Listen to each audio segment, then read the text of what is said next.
Okay, and we are 2 after the hour, so I think that we can get started. Hello and welcome everyone to our November MMS info session. As you know, these sessions are offered under the CMS Measures Management System contract led by Patel. I am Kate Buchanan and stepping in for Brenner Rabel, and today's session is all about stakeholder engagement throughout the measure lifecycle, with a particular focus on technical expert panels and public comment opportunities. I'm joined by Victoria Danner from Rainmakers Strategic Solutions, who leads the development and maintenance of the CMS Person and Family Toolkit, which she will discuss in more detail today. And we can move on to the next slide. So as you know, these info sessions are part of an ongoing effort to engage measure developers and other stakeholders in quality measurement topics, an effort that also includes the MMS newsletter, special announcement emails, public webinars, and routine updates to the Measures Management System Blueprint Hub. Before we jump into the presentation, I do want to cover a few housekeeping items. First, today's session is being recorded.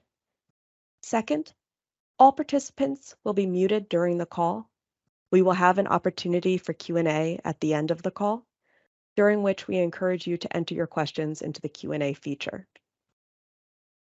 If you have any difficulty using the Q&A feature, please email questions to mmssupport@battelle.org, and we will put that email address in the chat. Third, as I just mentioned, we will be sharing resources throughout the webinar in the Q&A chat window. You should see a link for slide downloads right now. So if you click on to the top right of your screen on the Q&A button, if you click on that, you should find the link to slides. So we can now go on to today's objectives. Today's discussion will be geared toward both measure developers and stakeholders.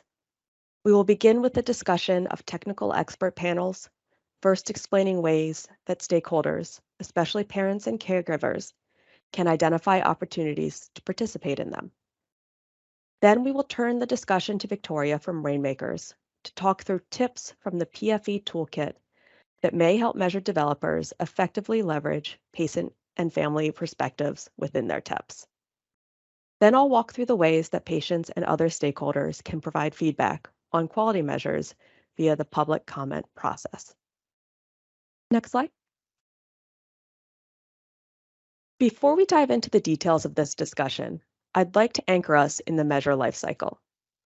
Ideally, stakeholder input can and should be collected and used throughout the lifecycle to ensure that only high importance, well-vetted measures make it to the use stage. On this slide, you will see the measure cycle as it is described in the blueprint. As shown, the measure lifecycle is an iterative process that begins with measure conceptualization, which is where measure developers do initial information gathering to identify high priority topics that are both important to patients and suitable to performance measurement. During this phase, developers also conduct an environmental scan to assess any gaps or redundancies among existing quality measures. Measure developers may convene a TEP and/or post information for public comment at this phase to help refine the list of potential measure concepts prior to measure specification. Although information gathering continues throughout the life cycle, the natural next step from this phase is measure specification, which is when measure developers begin to flesh out their initial measure concepts into testable measure specifications. This includes mapping out how the measure may be defined and calculated, and thinking through the types of questions about the measures that will need to be answered in subsequent testing. Some measure developers will seek TEP input on these preliminary specifications with the aim of identifying potential challenges or refinements that can be further assessed through testing. Measure testing involves the collection of quantitative and qualitative data to establish whether the measure meets the evaluation criteria. To do this, measure developers may work with test sites, such as hospitals or clinician offices, to see how their draft measures would fare in a real-world environment. They may also conduct interviews or focus groups with patients, providers, or other experts to learn about potential challenges or shortfalls that may occur if the measure were to be implemented. Sometimes a TEP is consulted during this phase to help measure developers interpret the findings from testing and how that information should inform refinements to the measure specifications. If a measure shows promise after measure testing and final specification, measure developers may submit their measures for use in federal programs. In the case of CMS programs, this is often involved submission to the Measures Under Consideration list, also known as the MUC list, for pre-rulemaking and rulemaking review. Stakeholders are engaged throughout this step, particularly in rulemaking, during which stakeholders have the opportunity to comment on the draft rule that includes a description of any new measures proposed for use in a CMS program. Assuming that the measure makes it through rulemaking, it moves into measure use, continuing evaluation, and maintenance phase.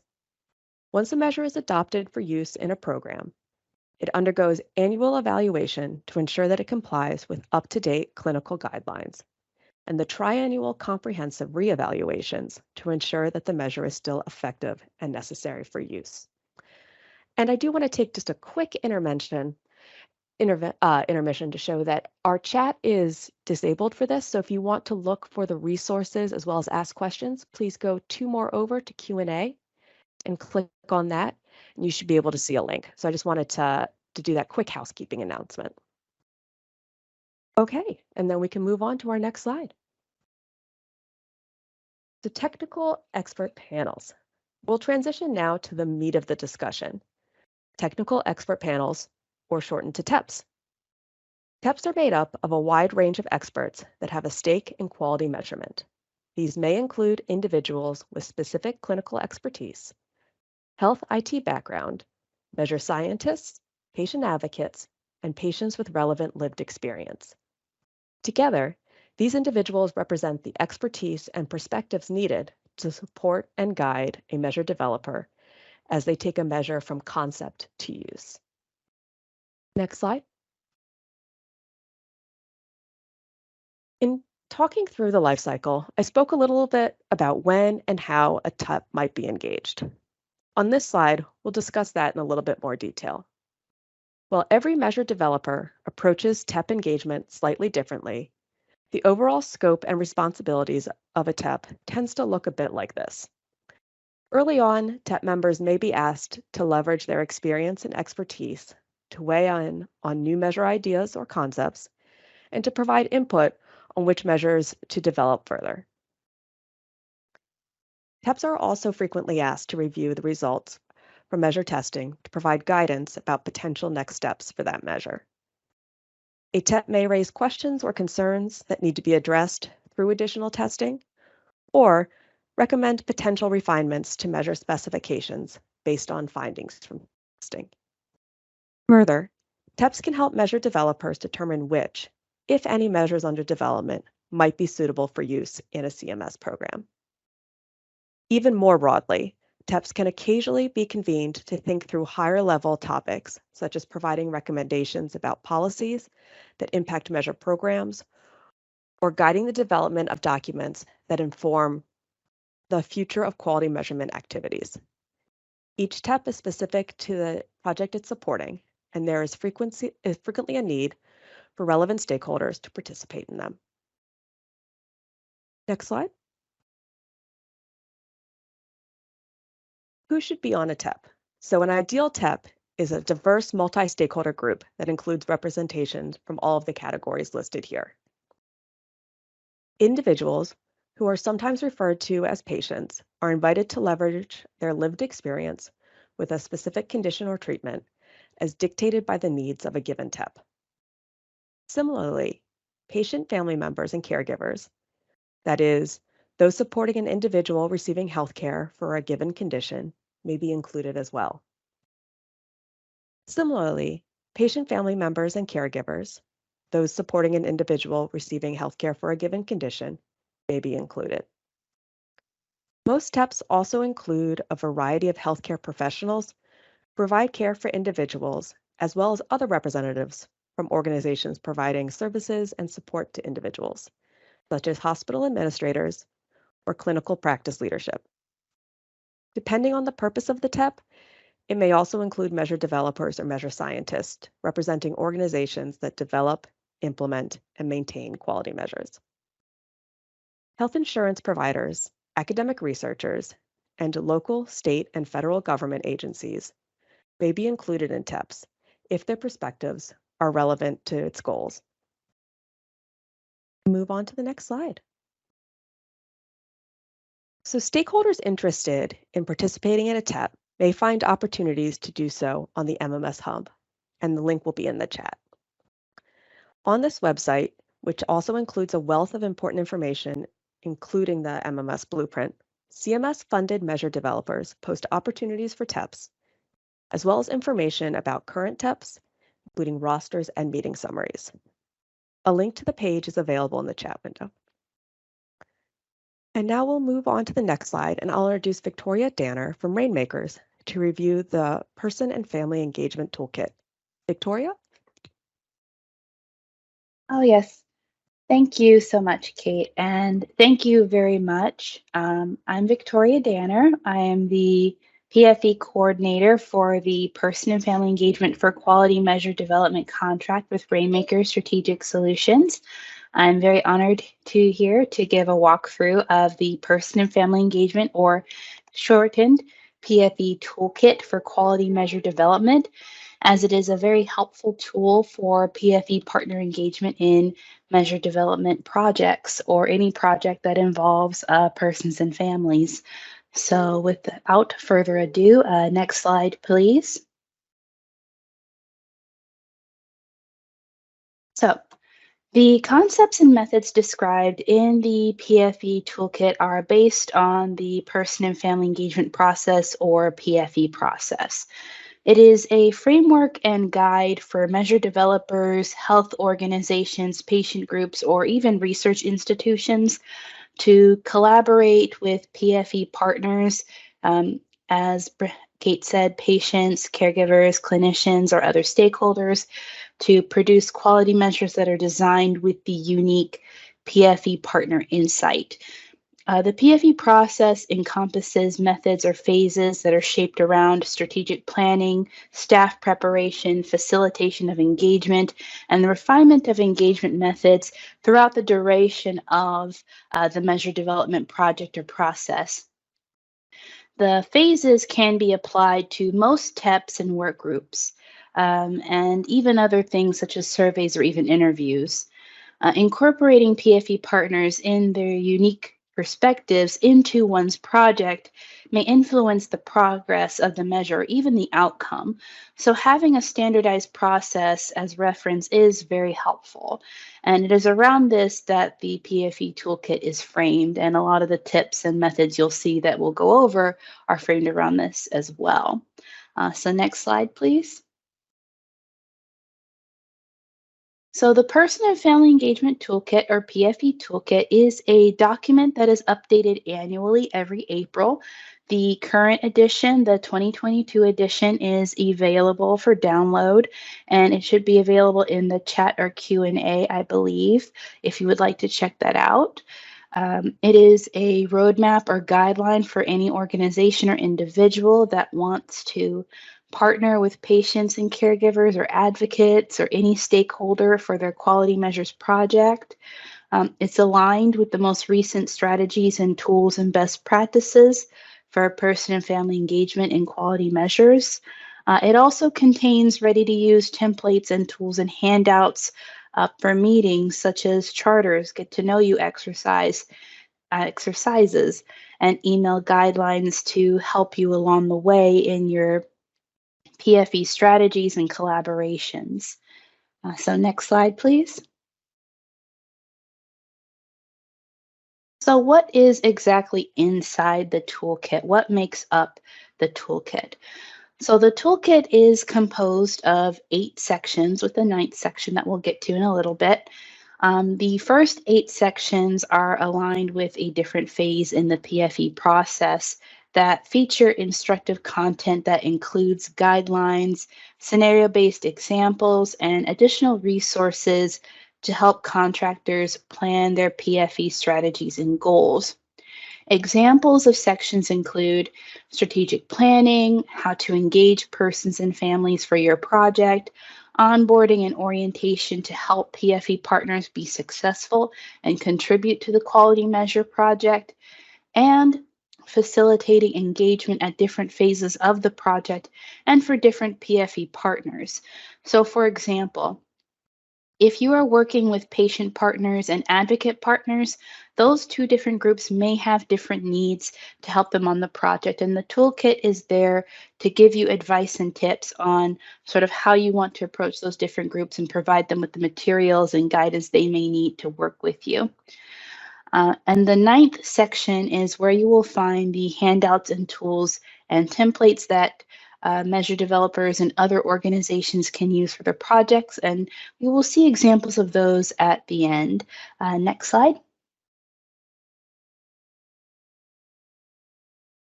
So before you can get into actually recruiting and implementing your TEP, you want to think about preparing your organization and its staff for integrating PFE partners onto your team. As, believe it or not, person and family engagement is actually still a relatively new concept across the board in the government and in health organizations, but it's still very much important to getting healthcare that matters. So, preparing your organization section provides strategies to prepare your organization and staff. For example, leadership and staff should contemplate the type of collaboration they want. So, this would include laying down strategies and maybe even outlining training plans to ensure effective engagement. This is particularly helpful when working with PFE partners that may not be familiar with quality measures. One key recommendation from the toolkit is that PFE partners should always be considered as experts in their own right, as they are being asked for their expertise in their experience and their perspective. This is something that is a running theme throughout the toolkit and something that should be kept in mind when thinking about how you want PFE partners to work with your staff on your project. That's why they're called partners. You are partnering with them to get their experience and their insight onto your project and to make your measure more effective and more impactful. The next big thing that the toolkit will walk you through is budgeting. Budget is important because integrating PFE partners into your measure development process can and does impact the cost. PFE partners are dedicating their time and effort to a project. It is best practice to budget for some kind of compensation, usually in the form of an honoraria, to the PFE partner as thanks for their time. My experience has been that PFE partners are usually still working full time. They have families, they have jobs. So you always want to give them some form of thanks, usually in the form of an honoraria, to show them that their time matters and that that you recognize the time and the effort that they are putting in. And we also have a section on the PFE process that we just went over. This section goes into more detail into the philosophical and sort of the methods behind the PFE process. It'll be very helpful in setting this framework. It sets the framework for strategy and recruitment and preparation, facilitation, follow-up, and refinement of our approach that we will see throughout the other sections. So next slide.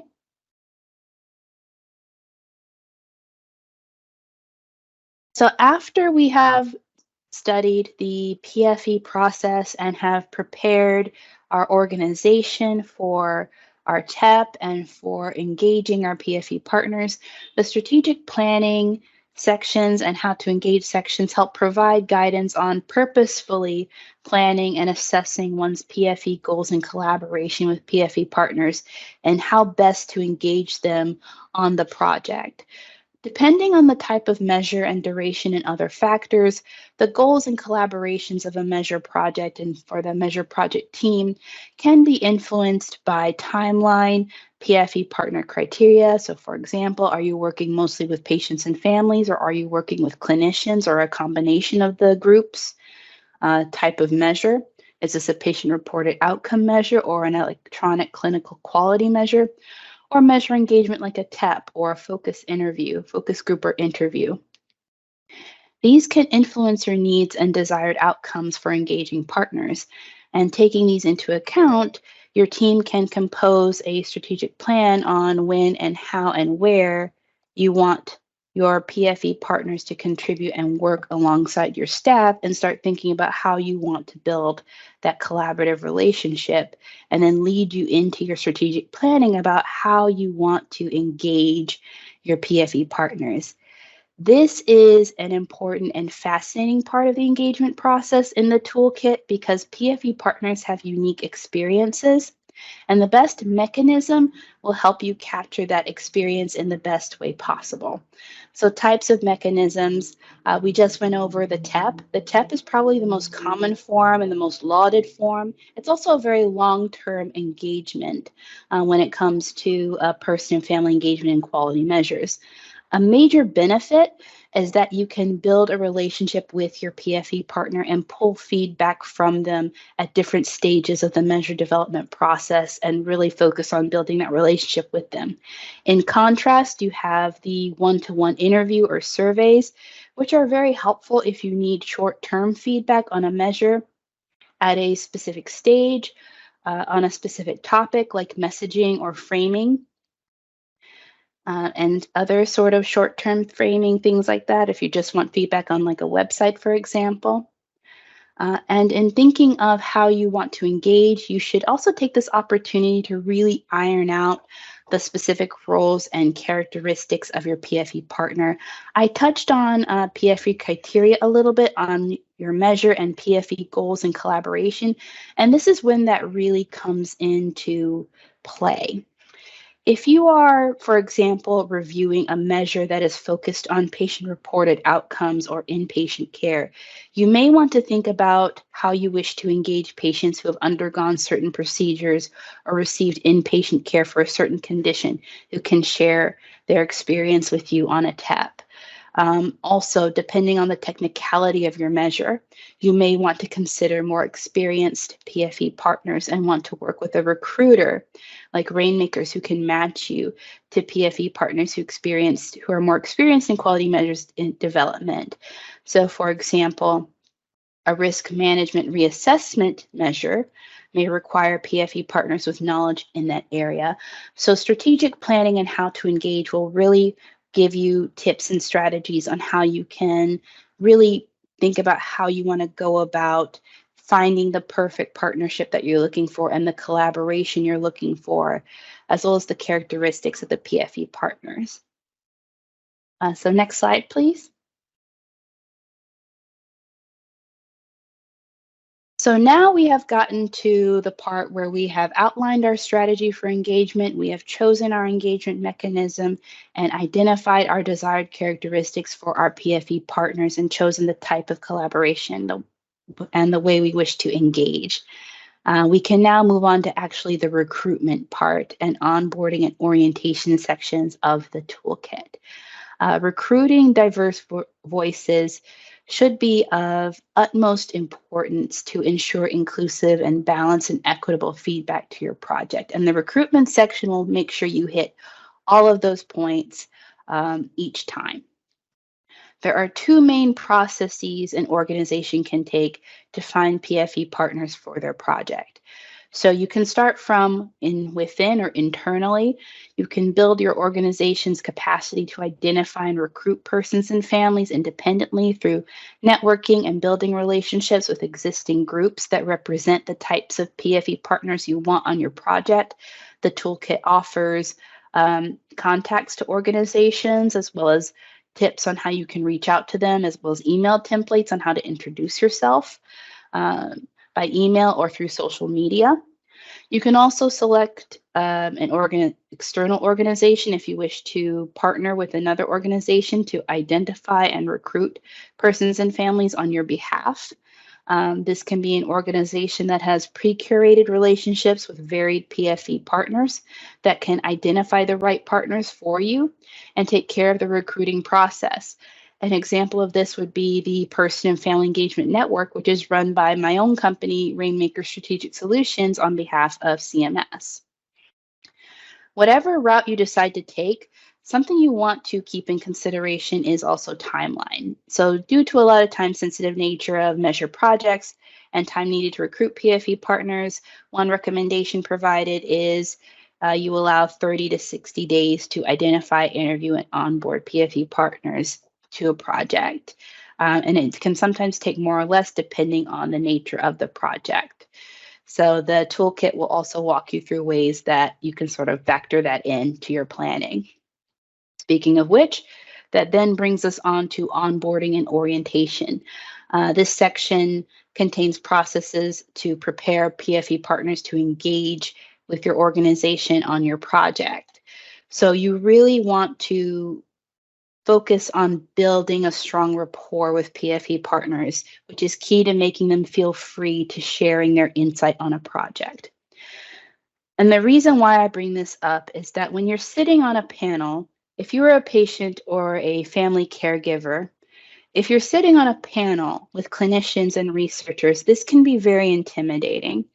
So as the measure developer or project lead, let's say, on a project, you should have the responsibility to make that partner feel welcome and open to speak freely in order to be able to contribute to the project. Not to just make them feel comfortable, but to also help your project succeed. So in onboarding and orientation, this offers things like how to write a charter or create a welcome packet and how to host question and answer sessions and office hours and use those as methods for onboarding these PFE partners to make them feel welcome and like equal contributors to a project. So avoiding things like, like what they would say, like legalese or medicalese, so that these people can feel like, okay, I have something to say and that I have a voice and that I feel welcome, because that's when you start hearing their voice and their story and you can start putting that towards your project. All right, next slide, please. So once your PFE partners have completed onboarding and orientation, facilitating and maintaining engagement is also important in the PFE partner collaboration. Facilitating engagement section is a continuation of onboarding and orientation that will help you continue to build that rapport and break that ice with PFE partners at the actual TEP meetings and also both after the TEP meetings. This has instructions that focuses a lot on preparing meeting materials for the meetings and after the meetings using plain language based on things like health literacy guidelines, including everything from background handouts to the agenda, as well as also helping you write slides. This section offers getting to know you or even getting to know the project exercises as part of the meeting with the project team. This can be something that's even leading up to actual discussions of the measure and opens the floor for them to share their insight. And then after the meetings, you have ongoing communication with the PFE partners on your project, which gives guidance on how to continue communication with persons and families. Ongoing communication is particularly important. And this is something that I've seen because there can be long periods of time between meetings, and it's very good to practice ways to communicate with your PFE partners about their project and the work in the meantime. Sometimes you will have anywhere from 3 to 4 months of silence between TEP meetings because measure projects can go on for several years. We all know that. So you want to make it important to show PFE partners that their contributions have an impact, whether it's just a single email update every couple of weeks on the progress of the measure, to show meeting minutes, have regular check-ins, or even have an online Facebook group so that the partner knows that what is going on and that their contributions are being impactful. This is a very good thing for your project because one, it keeps them engaged. This keeps them from falling off the project because if you go 3 or 4 months and hear nothing, you sometimes lose engagement with that partner. And now you have to go back to the drawing board and find somebody new. Or you'll oftentimes, and I've seen this, you'll find somebody who wants to continue on and maybe go on for even a new project. So next slide, please. So now for every section of the toolkit that we've walked through, there are accompanying tools, templates, and handouts provided that are ready for use. Section 9 has all of them in one place for easier access. This can be used however the measure developer sees fit for their specific needs. So tools that you see on the left are documents to help you make decisions and take action at each stage of the PFE process or measure process, depending on what you wish to accomplish. For example, the image you see in front of you is a breaking the ice fun activity for PFE partners or TEP members and project staff, just to help get to know one another. In the middle is a template, which is a tool to help you draft a document. So if you're creating a charter or something to that nature, it asks fairly standard questions that are filled with the necessary information. They can also be modified for your specific needs. For example, the one in the middle is a checklist of steps leading up to your engagement to make sure that you've covered everything. And to your right is a handout. Handouts are pre-written documents with high-level ideas to help lead a discussion or introduce a concept to project staff or PFE partners to make decisions either about a measure, about the measuring question, sorry. For example, the one in front of you talks about the PFE process and to help introduce that concept to a group or just lead a discussion about a measure. And next slide. All right, so in closing, I think that's it. So in closing, the toolkit is an all-encompassing document that can be read front to back or mixed and matched depending on what the measure developer organization or individual needs. It's meant to be fun and easy to use. It's accessible to everyone. And I want to thank you for listening to me, and I welcome your questions later, and I will pass it back to Batel. So thank you. Thank you so much, Victoria. And the links to the PFA toolkit will be in the Q&A window, so it's 2 over from the chat. If you are having difficulty with the Q&A window, if you email mmssupport@battelle.org, we will be able to respond to you and get you those materials.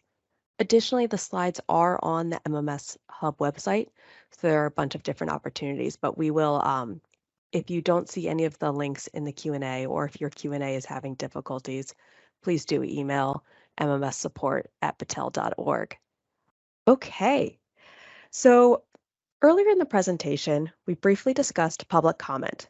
Here we'll delve a bit deeper into the types of public comment opportunities available to stakeholders, as well as an overview of where to find those opportunities. Next slide.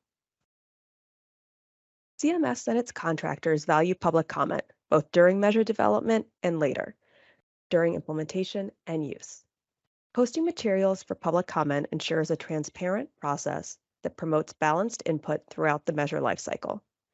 During public comment, stakeholders can make measure developers aware of issues or consideration not previously considered during the project.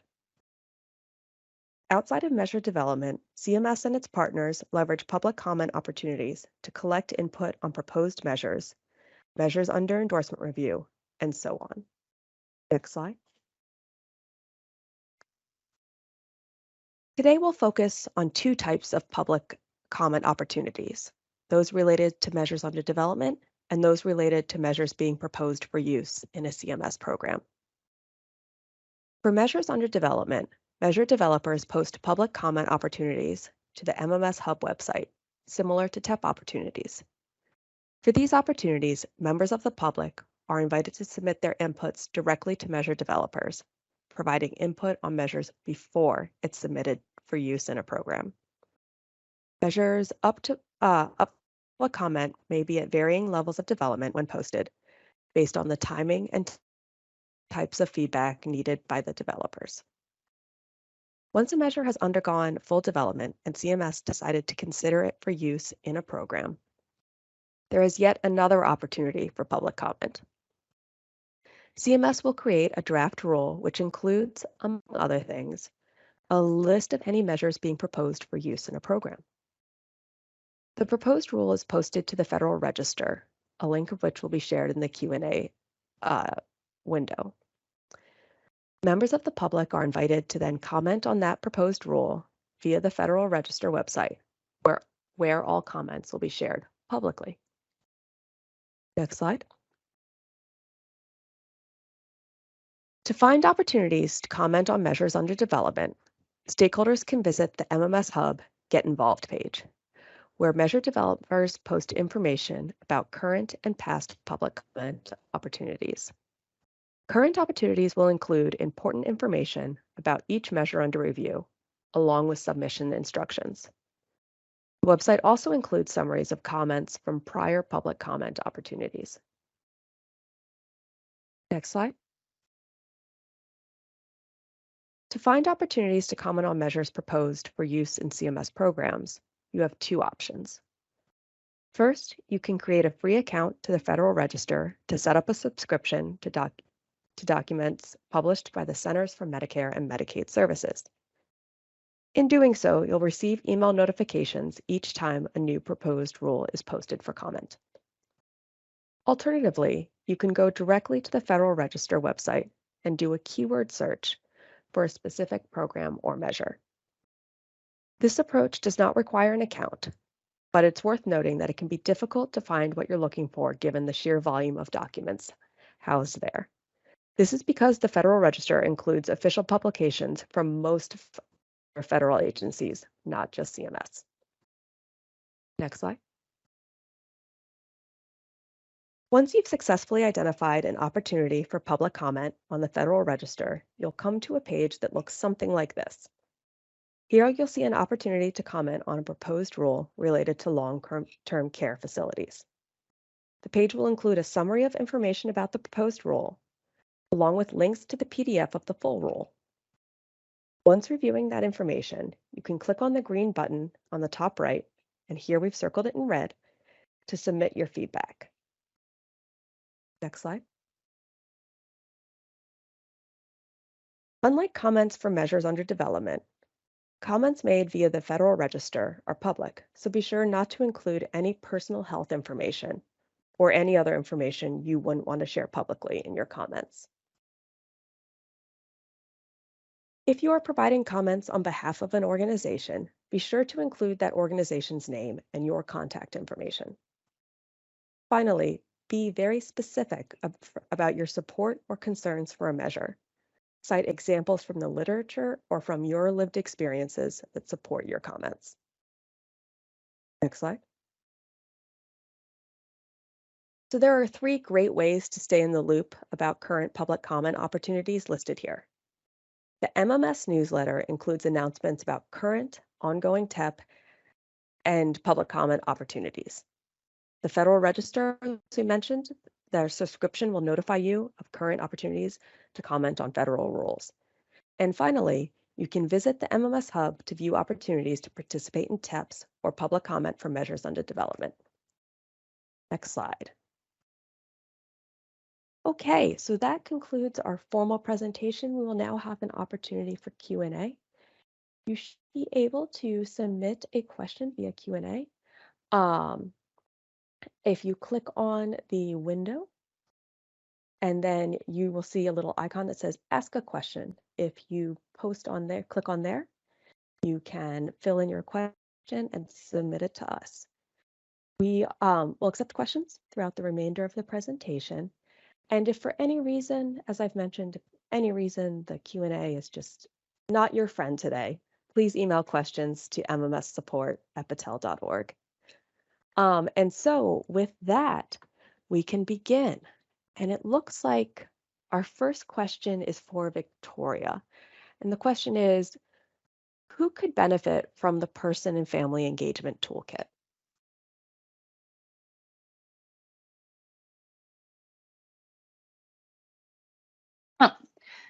Thank you for that. Well, first of all, thank you for your question.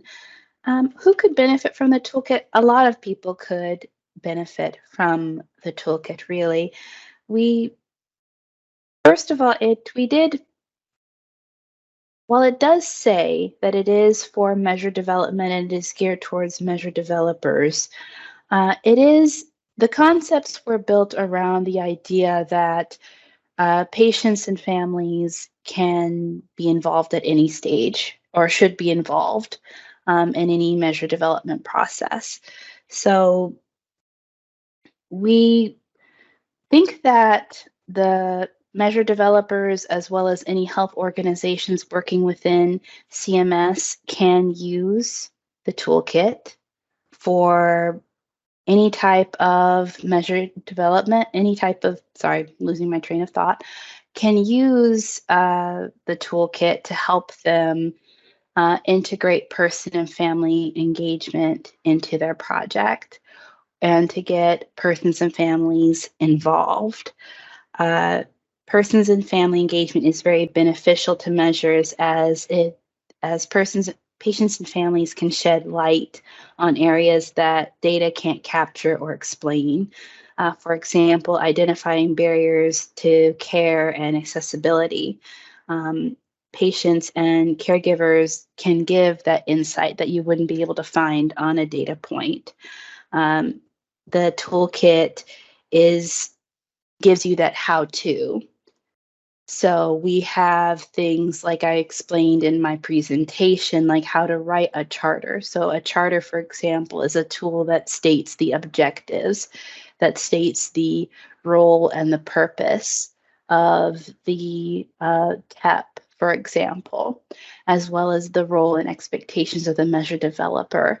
It'll help walk you through that because for unfortunately and fortunately, I guess in a way, person and family engagement is still relatively new across the board in government healthcare research and in just research in general. So the toolkit is very innovative and very unique in that it gives you sort of the layout is that here are some tried and true tips and practices that you can use that we've tested and that we've gotten feedback on that you can use for your project to help you reach out to patients and families to help get them involved. And it's, I think it can apply to a lot of different situations and a lot of different projects that go beyond just measure development.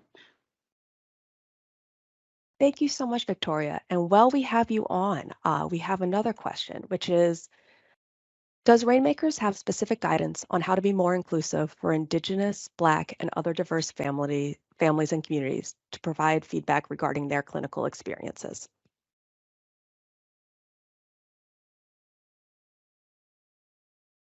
Can you repeat the question just a little bit slower? I'm sorry. Oh, no, absolutely. Re- I sometimes speak a little too quickly.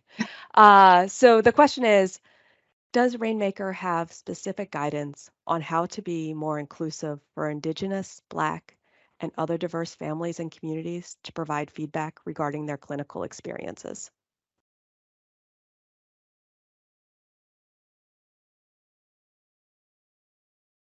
The answer is yes, we do. And you can actually go into the toolkit and we will have sections. If you look into our recruitment and how to engage sections, there actually are parts that do address how to engage these certain groups. For example, if you go into the recruitment section of the toolkit, which I believe is section 5, I don't have the specific page numbers. It does talk a little bit about reaching out to these specific groups or groups that have been historically underrepresented or even left out of the conversation around getting them involved in quality measures. Um, and even now, as we are in the process of working on this latest edition of the toolkit for the 2023 version, we will actually have a heavier focus on health equity and reaching out to these specific groups. Like, how do you actually speak to them, and how do you build trust with these groups? Because one of the things we've run into in our research is that these groups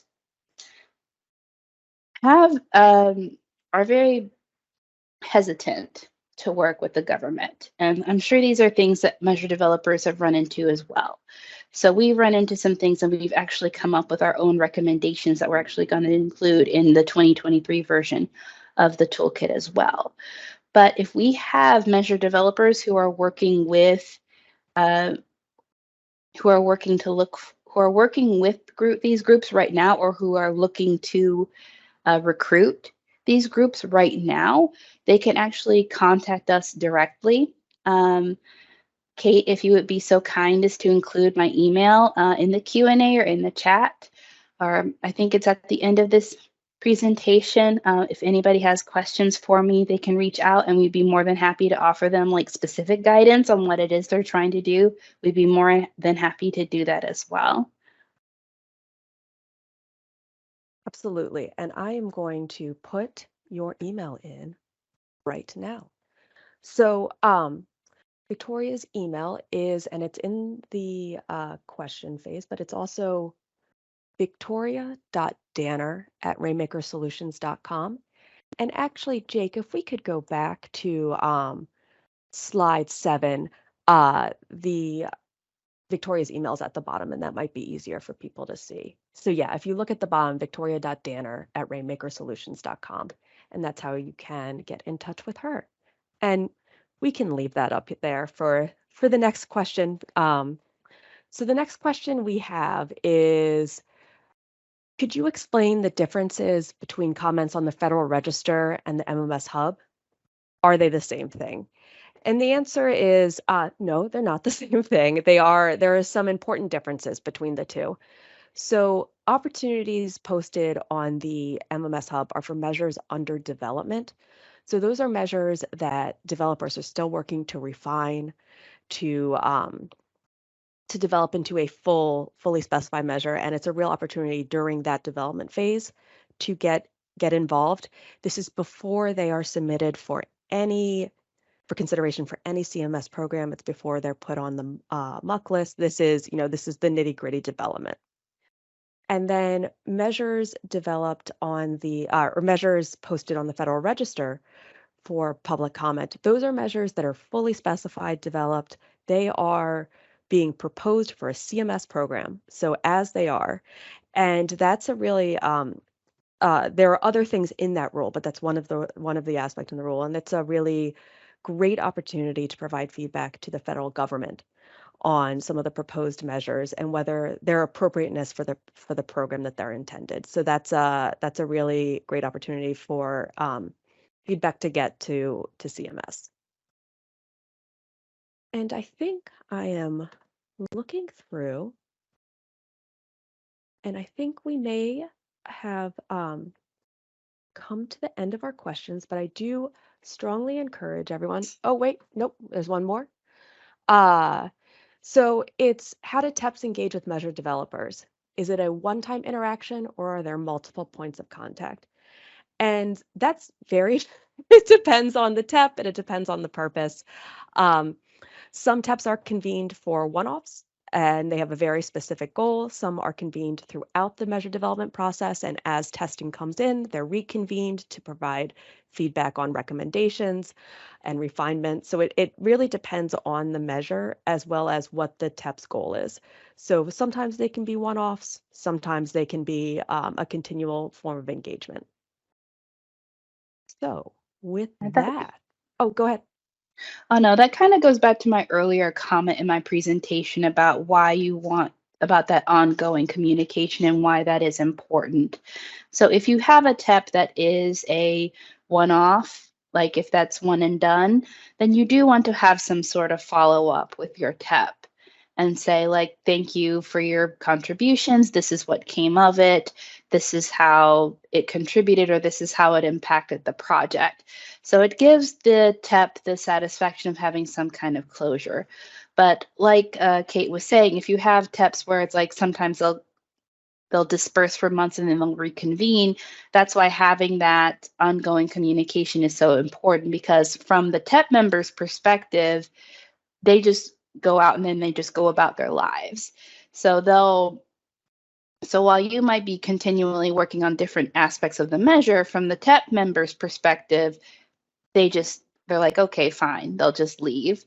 So that's why it is always important to have some sort of plan in place for like, what is your ongoing communication or what's your ongoing engagement going to be for what type of measure you're working with, and why you want to have a plan for what kind of ongoing communication you're going to have for your TEP. Because say you do need that TEP to come back and it's been 4 or 5 months, and so's like, I don't have time anymore, or I was like, I thought we were done, or I never heard back from you, so I left. So you can run into very awkward situations like that. So that's why it's important to have those types of plans in place, and being forthright and communicating openly with your TEP members about what kind of measure it is they're contributing to.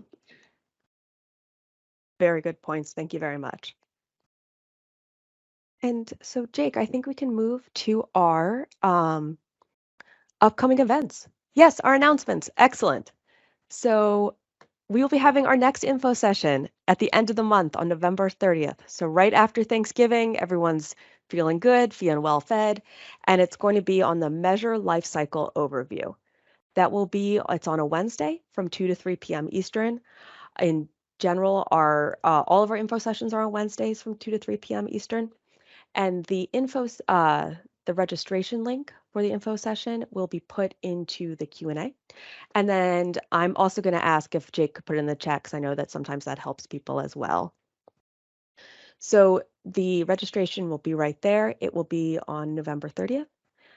And I believe I mentioned this at the beginning of the call, but I did want to emphasize that since this session is recorded, we post them on the MMS Hub after. So if you subscribe to our MMS newsletter, we'll send a link to it. So today's session is not only something that you are able to attend in person, but it's something that you're able to participate in afterwards, and send along to people that you think might benefit from it. So we will be sending along that link in our MMS newsletter, or in a little while you can check back on the MMS Hub under resources, and you should see the YouTube link for it. So that's just a really nice aspect of something that we get to do here. So this resource will be able to continue to be used. And then the next slide. Okay, and here we have the CMS points of contact. So for us at Battelle, it's mmssupport@battelle.org. Here you can see our CMS core and lead email addresses. And want to thank Victoria from Rainmakers so much for joining us today. Really appreciate it. Thank you all for attending, and we look forward to seeing you on November 30th. Thank you. Bye.